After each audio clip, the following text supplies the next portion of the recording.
अनिल भट्टा यूट्यूब में चैनल है। मैं आज आपको अवकलन के बारे में कुछ बताने वाला हूँ। अवकलन जो कक्षा 12 के लिए बहुत ही इम्पोर्टेंट है। लगभग 50% प्रश्न बोर्ड परीक्षाओं के लिए हमें यहीं से मिलते हैं। ये अवकलन होता क्या है और अवकलन करते कैसे हैं? ये जो अवकलन होता है ये किसी भी संख्यात्मक मान में उनकी कमी या वृद्धि को बताता है। अब ये कमी और वृद्धि हमें ज्ञात कैसे होती है?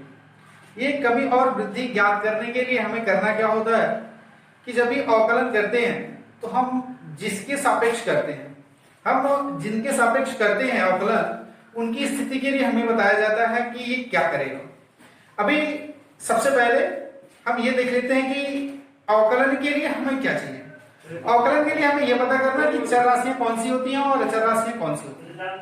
जो चर राशियां होती हैं तो चर राशियों के लिए स्थिति हमारी अलग होती है और अचर राशियों के लिए स्थिति अलग होती है। जो हमारी चर राशि होती है और अचर राशि होती है, अवकलन है क्या ये देख लेते हैं पहले। चलिए, ये अवकलन के लिए हमें करना क्या है कि हम करेंगे क्या अवकलन। अवकलन का मतलब क्या है कि इसको डिफरेंट बताना। डिफरेंट का मतलब ये कि इनमें कितने का अंतर होगा। अब जो अंतर होगा वो हम कैसे करेंगे। पहली चीज तो हमारी ये देख लेते हैं, ये हमारा है जो मैंने लिखा हुआ है चर और ये लिखा हुआ है अचर। चलिए सर, ये आप लोगों को बात समझ में आ जाएगी कि चर क्या होता है और अचर क्या होता है। जो चर राशियां होती हैं, अभी हम पिछली कक्षाओं में ये बात पढ़ते हुए आ रहे हैं कि A B C D X Y सारे होते हैं, लेकिन अभी यहाँ हम डिक्लेयर में करेंगे क्या कि हमारे पास चर 3 राशियां होंगी, एक्स वाई और जेड। जो चर होगी वो एक्स वाई और जेड होगी। इसके अलावा जो भी राशियां होंगी, इसके अलावा जो भी राशियां होंगी, वो जो राशि होगी वो सारी की सारी राशियां जो होंगी वो अचर में आएंगे। अब अचर में क्या होता है? अचर में ए बी सी डी 1 2 3 4 5, जैसे मान लीजिए मैंने लिख दिया ए बी सी और 1 2 3, ये सारी राशियां जो हैं वो अचर राशियां हैं। इसके बाद आपको बात समझ में आ रही है। इसके बाद हमें क्या करना है? हमें करना ये है कि चर राशियां और अचर राशियां होती हैं। अवकलन का जो होता है वो क्या होता है? अवकलन को हम सामान्यतः लिखते कैसे हैं? अवकलन को हम सामान्यतः लिखते हैं कैसे, देख लेते हैं।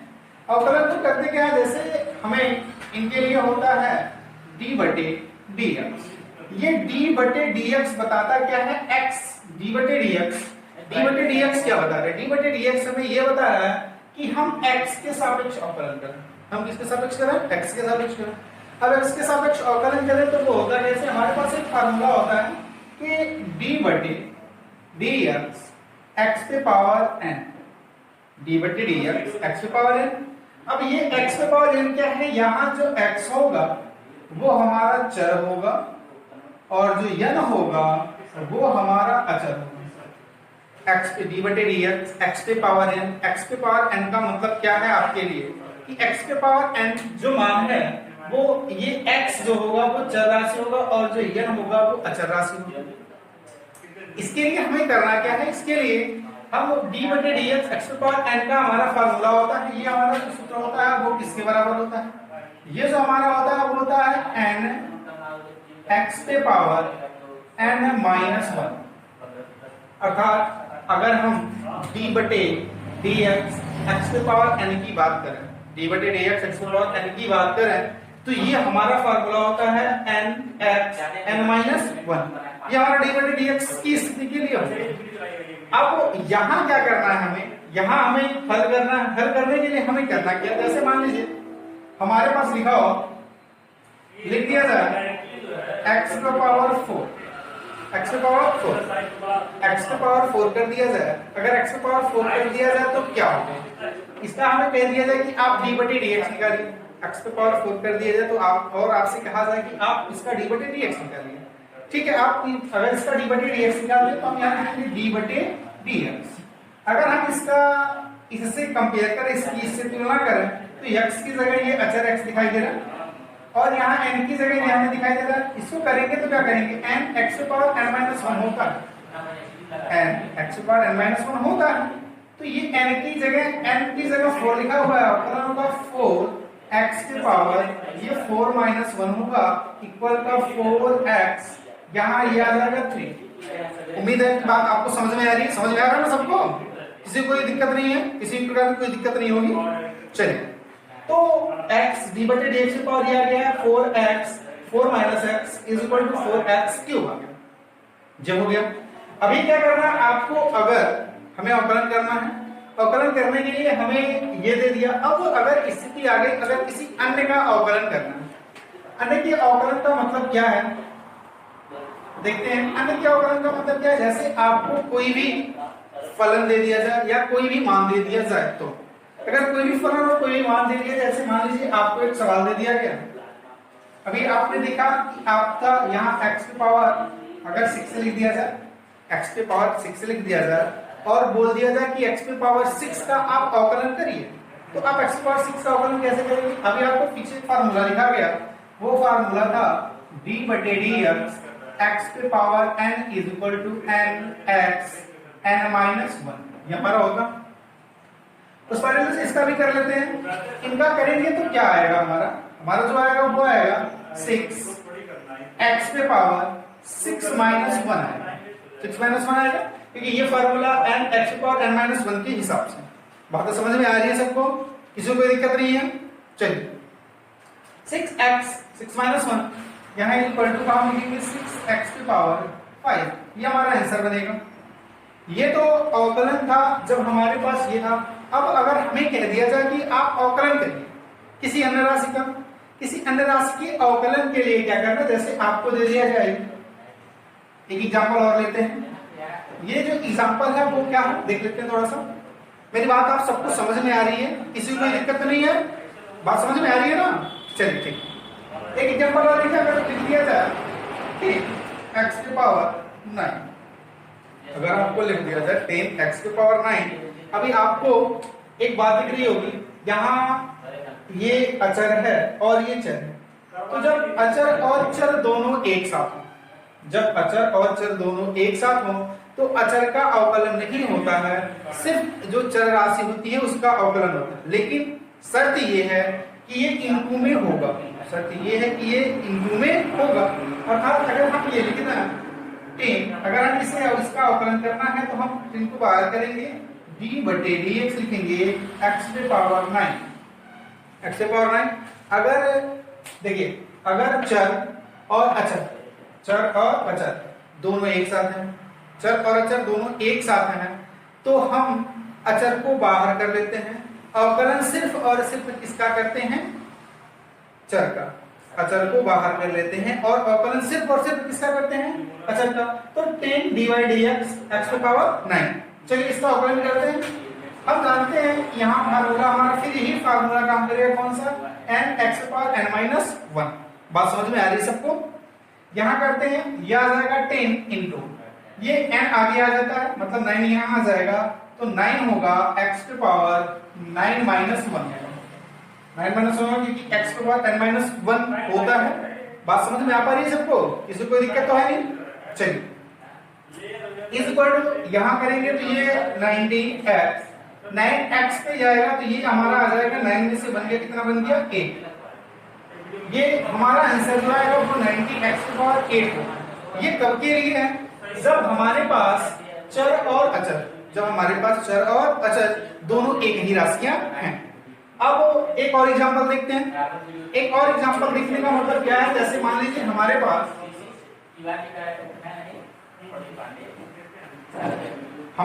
देख लेते हैं, जैसे मान लीजिए एक और एग्जांपल लेते हैं। और एक एग्जांपल लेने का मतलब क्या है कि हम ले लेते हैं, अब इसको करते कैसे हैं देखिए। यहां लिख दिया जाए 6x पे पावर 5 प्लस x और प्लस का 1। इसका हमें d बाई dx करना है, इसका हमें d बटे dx करना है। अगर हम x के सापेक्ष अवकलन करते हैं तो क्या होता है, अगर हम x के सापेक्ष अवकलन करते हैं तो क्या होता है। चलिए देखते हैं, x के सापेक्ष अवकलन करेंगे तो पूरे क्या करते हैं, तो यहाँ इसको मान लेते हैं y के बराबर, ये y के बराबर हो, जब ऐसे ही कोई दिक्कत नहीं, ये y के बराबर हो तो x के सापेक्ष जब हम अवकलन करेंगे तो क्या करेंगे, यहाँ जब x के लिखेंगे x के सापेक्ष, x के सापेक्ष अवकलन करने पर जब आप x के सापेक्ष अवकलन करना शुरू करेंगे तो फिर क्या करेंगे, जब आप x के सापेक्ष अवकलन करेंगे तो फिर स्थिति ये होगी कि अभी आपको ये दिख रहा है y, x के सापेक्ष करेंगे तो ये dy y का dx होगा इज इक्वल टू होगा, यहाँ 6x⁵ है, ये फार्मूला रखेंगे n की जगह, यहाँ 5 दिखाई दे रहा है। अभी आपको बताया गया है कि जब x हो, चर और अचर दोनों एक साथ हो, जब चर और अचर दोनों एक साथ हो तो अचर को बाहर कर लेते हैं, अचर को बाहर कर लेते हैं और जो चर बचता है सिर्फ उसको लिखते हैं। तो करते हैं, अचर को बाहर कर लेते हैं, यहाँ 6 होगा d बटे dx होगा x⁵ होगा, प्लस होगा d बटे dx प्लस का d बटे dx, यहाँ 1 होगा यहाँ x होगा। इतनी बात है, किसी को कोई दिक्कत नहीं हो रही है, सबको बातें समझ में आ पा रही हैं। चलिए अगर सबको बात समझ में आ पा रही है तो यहाँ करते हैं, यहाँ हमारे पास dy बाई dx होगा इज इक्वल टू, ये 6 होगा, x⁵n का फार्मूला ये होता है, इसकी जगह लिखेंगे 5x⁵ -1 प्लस, इसका अवकलन कितना होता है, इसका अवकलन 1 होगा। देखते हैं कैसे, ये किसी भी चर पे जो घात होता है वो सदा कितना होता है, 1 होता है, किसी भी चर पे जो घात होता है वो सदा कितना होता है, 1 होता है।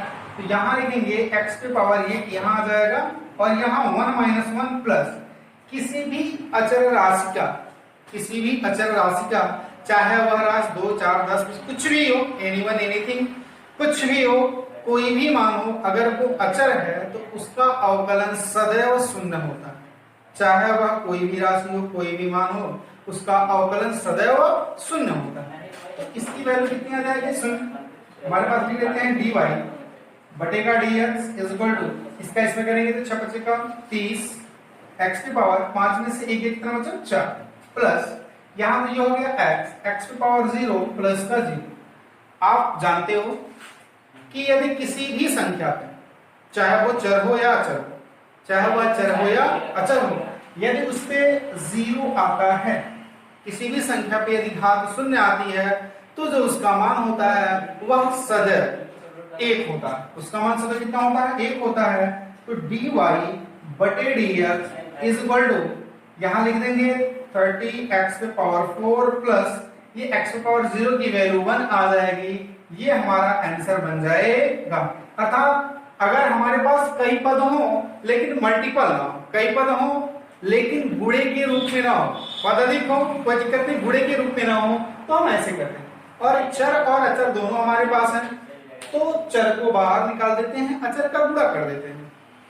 और यदि सिर्फ हमारे पास अचर है तो उसका जो मान होता है वो सदैव कैसा होता है, शून्य होता है। आप सभी लोगों को मेरी बात समझ में आ पा रही है, किसी को कोई दिक्कत नहीं है। चलिए आगे लगाते हैं।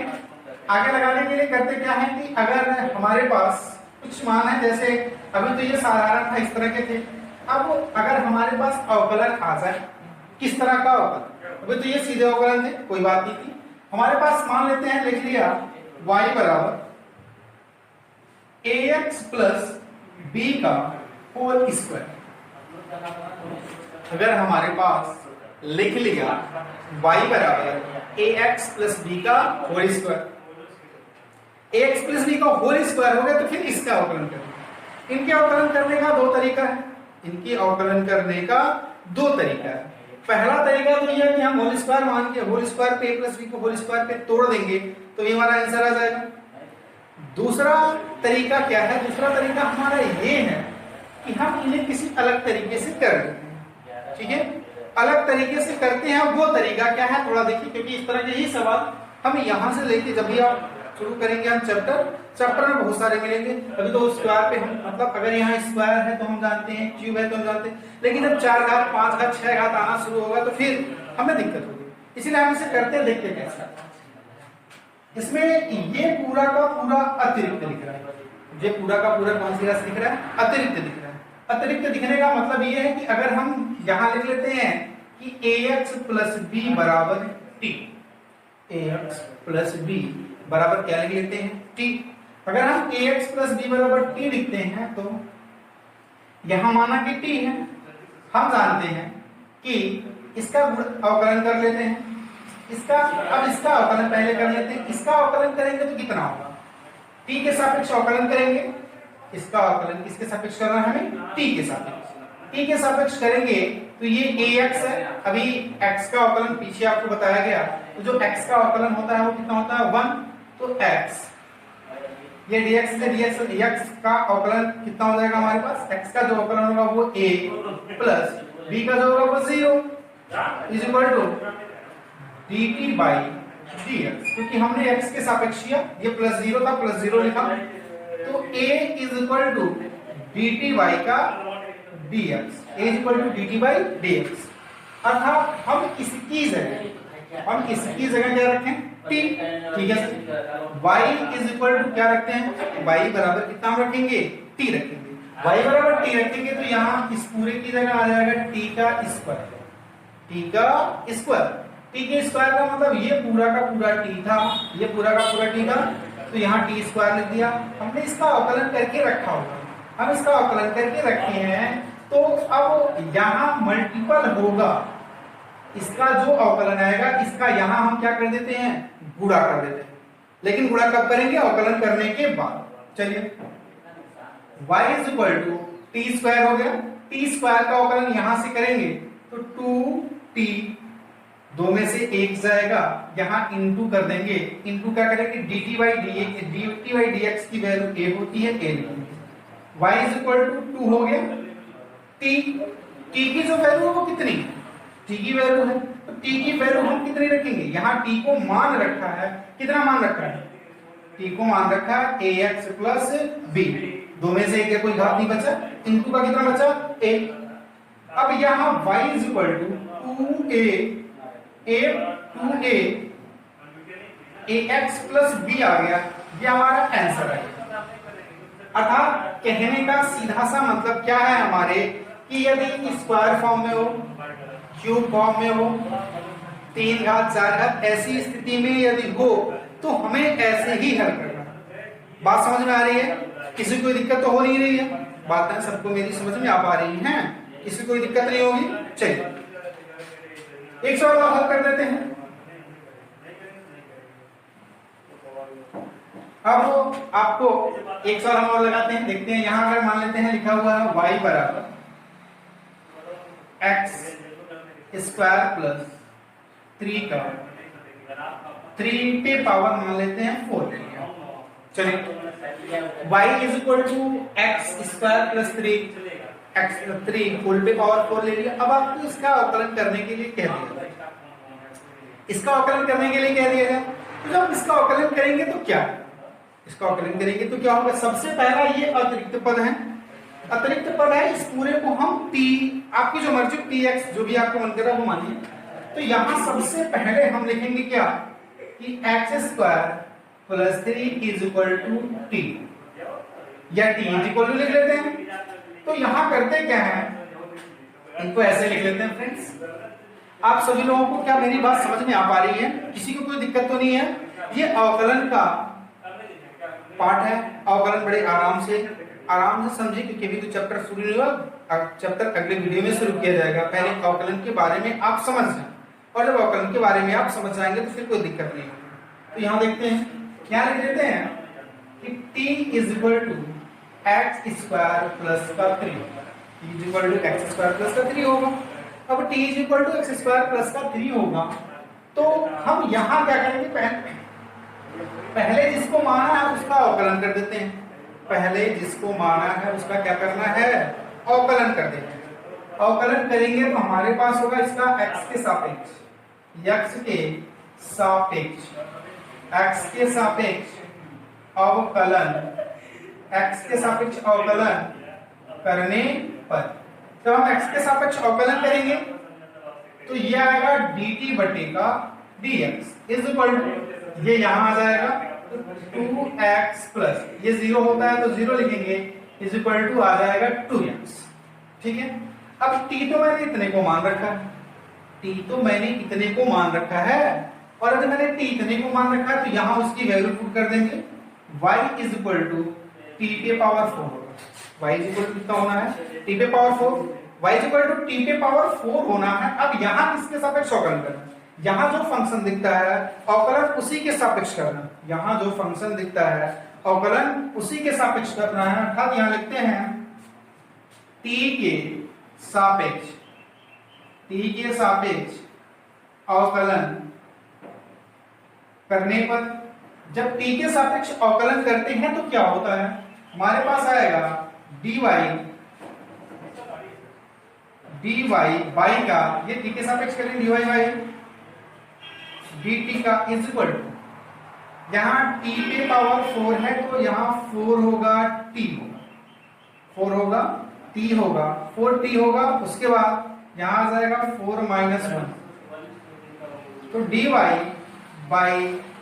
dt, dy बाई dt 4 होगा, t होगा, t की वैल्यू कितनी है ये पूरी, यहाँ t की वैल्यू लिखी हुई है, कितने लिखेंगे x स्क्वायर प्लस का 3, 4 में 3 है, यहाँ 3 बच गया, इनटू गुणा कर देते हैं इसका, जो t का अवकलन करने पे आता है उसका, तो 2x, यहाँ मल्टीपल कर देंगे 2x का, ये चार गुना का, तो dy बाई d, ये x के सापेक्ष हो गया, तो वहां जब t की वैल्यू रखेंगे तो t से t कैंसिल आउट, dy बटे dx, dy by dx is equal to, ये चार गुना का कितना होगा 8 x स्क्वायर प्लस 3 का क्यूब आ जाएगा, यहाँ x है x लिख लेंगे, ये हमारा आंसर बनेगा, किसके लिए हमारा आंसर बनेगा dy y बराबर x स्क्वायर प्लस 4 का अवकलन, y is equal to x square plus 3 whole पे पावर 4 का अवकलन हमारे ये आ जाएगा।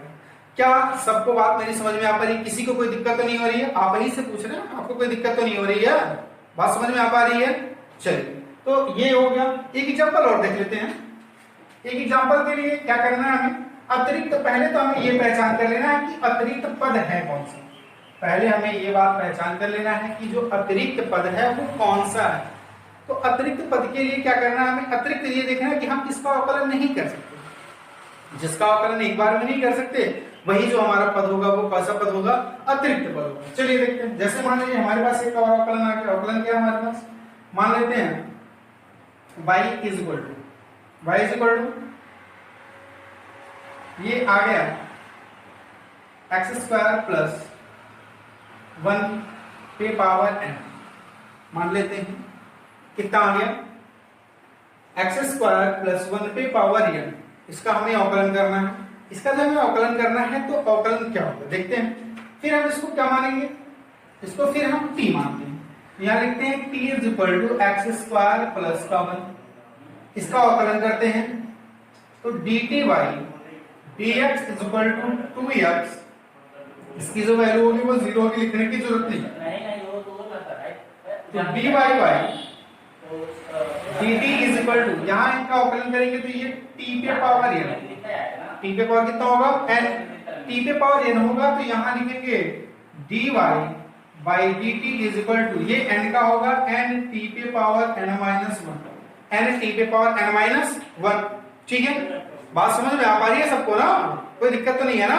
चलिए ठीक है, अब यहाँ पे क्या करना है, dy बाई यहाँ dx लिखेंगे, n आ जाएगा, t की वैल्यू कितनी है, t की वैल्यू हमारे पास होगी x स्क्वायर प्लस का 1, घात के रूप में कितना लिखना है n माइनस 1, इनटू हमेशा गुणा करना, जिसको माने रहते हैं उसका अवकलन करते हैं, जिस मान को अतिरिक्त वाले पद को मानते हैं उसका मान भी क्या करना है, गुणा करना है। तो dt बाई dx की वैल्यू कितनी आ गई 2x, dt बाई dx कितनी आ गई 2x, आपस में सबका कर लेते हैं, dy by dx is equal to n, यहां गुणा करेंगे तो 2n x स्क्वायर प्लस 1 पे पावर n माइनस 1, ये हमारा आंसर होगा। चलो दोस्तों, आज के लिए ये परिचय, मतलब ये वीडियो जो था वो अवकलन करते कैसे हैं इसके बारे में था, तो ये अवकलन के लिए वीडियो था, बाकी प्रश्नावली की वीडियो अगले वीडियो में दूंगा। चैनल को सब्सक्राइब करिए, लाइक करिए और अधिक से अधिक लोगों में शेयर करिए। धन्यवाद।